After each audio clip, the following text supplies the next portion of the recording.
In some of the most severe cases of COVID-19, doctors are finding that it's not the coronavirus making people critically ill, it's their own immune system.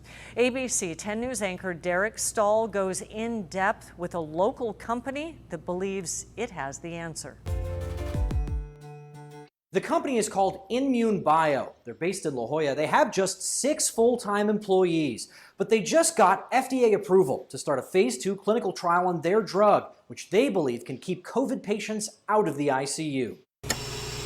When COVID-19 patients wind up on a ventilator, many times it's because of this: inflammation, shown in yellow and green, from the body's fight with the coronavirus. The inflammation is caused by the patient's own immune system, and sometimes it can spiral out of control in what's called a cytokine storm. The problem with patients in the hospital is the cytokine storm.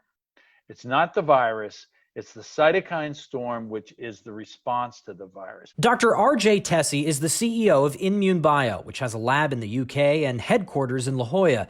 During the Spanish flu of 1918, many of the deaths were caused by these cytokine storms, but doctors have struggled to control them, particularly with COVID-19. The immune system is winning.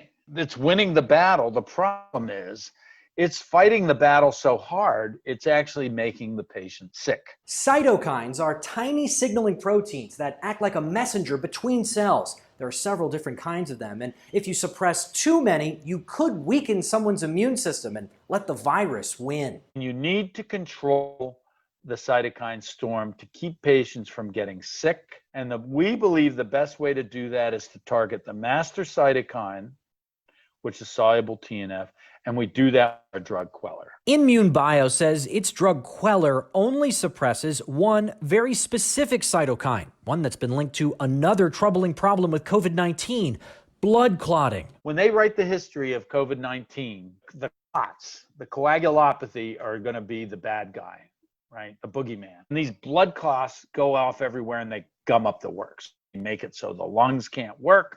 They make it so the kidneys can't work. They make it so the heart is screwed up, make it so you have strokes. The company is hoping Quellor can tame both the blood clots and the inflammation.